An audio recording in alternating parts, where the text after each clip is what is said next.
Moment of inertia of combination of two disks, same mass, same radius, kept in contact about tangent passing through point of contact in the plane of disks।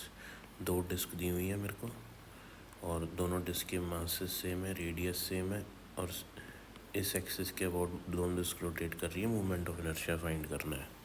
ये 2D diagram है, यहाँ पे मैंने एक 3D diagram बनाया हुआ है। तो यहाँ पे देखो आप, हमको पता है कि इस एक्सिस के अबाउट अगर मैं डिस्क को रोटेट करूँगा, ये एक्सिस इस डिस्क के प्लेन के परपेंडिकुलर है। तो इस एक्सिस के अबाउट इसका मोमेंट ऑफ इनर्शिया होता है, जनरल फार्मूला है mr²/2। दो एक्सिस ले ली मैंने। अब ये दोनों की दोनों एक्सिस इस डिस्क के प्लेन में प्रेजेंट है और दोनों परपेंडिकुलर है। तो तीनों एक्सिस एक दूसरे के म्यूचुअली परपेंडिकुलर है। तो जो एक्सिस इसके प्लेन में है और सेंटर से पास हो रही है, इन दोनों एक्सिस के about moment of inertia same रहता है। क्यों रहता है सेम? आप ध्यान से देखो, ये वाली एक्सिस है और आधा मास डिस्क का यहाँ पे है ना, सेम आधा मास ऐसे डिस्ट्रीब्यूट हो रहा है। तो मोमेंट ऑफ इनर्शिया डिपेंड ही किस पे करता है?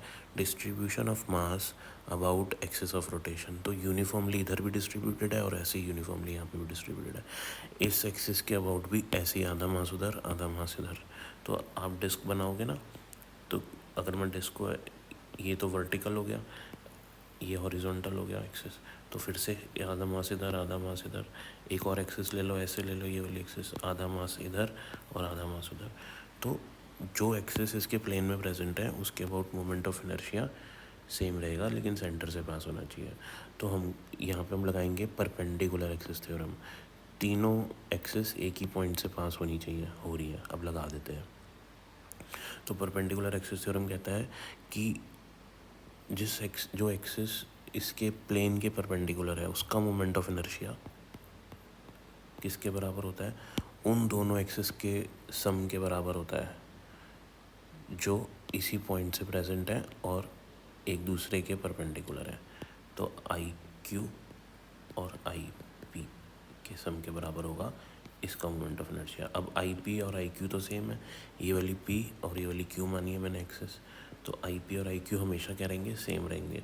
तो इसको क्या लिख लूँ? आई सी बराबर 2 टाइम्स ऑफ आई क्यू, है ना। तो 2 इधर चला जाएगा, तो मतलब आई क्यू होगा या आई पी होगा आई सी बाई 2। मतलब जो एक्सिस इसके प्लेन के परपेंडिकुलर है उसका मोमेंट ऑफ इनर्शिया हमको पता हो तो हम इसके अबाउट मोमेंट ऑफ इनर्शिया निकाल सकते हैं। तो इसके अबाउट मोमेंट ऑफ इनर्शिया कितना आएगा? जो प्लेन में प्रेजेंट एक्सिस, ये वाली एक्सिस जो हम फॉर्मूले में भी यही एक्सिस का मोमेंट ऑफ इनर्शिया निकालते हैं, इसका हाफ करना है हमको।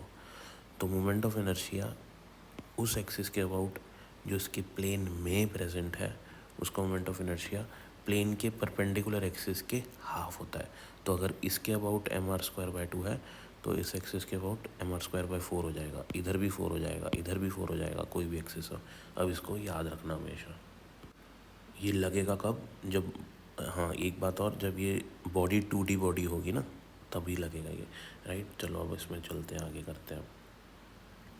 तो मेरे को पता लग गया कि इस आई पी एक्सिस के अबाउट कितना मोमेंट ऑफ इनर्शिया आएगा। परपेंडिकुलर एक्सिस के जो भी मोमेंट ऑफ इनर्शिया है उसका हाफ कर देंगे, mr²/4 हो जाएगा। तो अब मेरे पास इस एक्सिस के अबाउट मोमेंट ऑफ इनर्शिया, ये वाली जो एक्सिस है, ये जो मैंने डॉट बनाया, ये डॉट बाहर आ रहा है, इस स्क्रीन से बाहर आ रहा है, ठीक है। इसके अबाउट कितना होगा? mr²/2। और मैंने पता लगा लिया मोमेंट ऑफ इनर्शिया इस एक्सिस के अबाउट, ये। तो ऐसे रोटेट करेगा ये यूँ। तो आधी डिस्क इधर नीचे जाएगी, आधी डिस्क उधर ऊपर आएगी, ऐसे रोटेट करेगा। तो इस एक्सिस के अबाउट हम लोग निकाल चुके हैं mr²/4। तो एक ही एक्सिस के अबाउट निकाल लिया, सिमिलरली इसके लिए भी निकाल लिया हमने। तो अब मुझे इसके लिए चाहिए। अब ये दोनों एक्सिस कैसे हैं डियर स्टूडेंट्स? पैरेलल है ना। तो यहाँ पे लगाएंगे पैरेलल एक्सिस थ्योरम। तो पहले इस डिस्क की बात करता हूँ। तो मोमेंट ऑफ इनर्शिया इस एक्सिस के अबाउट पता लगाना है। पैरेलल एक्सिस थ्योरम क्या कहती है कि मोमेंट ऑफ इनर्शिया किसी भी एक्सिस के अबाउट जो आपको फाइंड करना है उसका मोमेंट ऑफ इनर्शिया किसके बराबर होगा? दूसरी एक्सिस जो उसके सेंटर से पास हो रही है उसका मोमेंट ऑफ इनर्शिया प्लस इस डिस्क का मास मल्टीप्लाई बाय इन दोनों एक्सिस के बीच की परपेंडिकुलर डिस्टेंस जो कि आर है।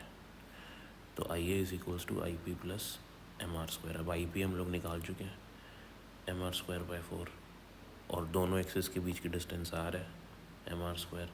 2 से इसलिए मल्टीप्लाई कर रहा हूँ क्योंकि सेम इसी डिस्क के लिए भी ऐसे ही ऐड हो जाएगा। इन दोनों को ऐड करेंगे, 5/4 एम आर स्क्वायर, सॉल्व करके आंसर आ जाएगा। Thank you for watching.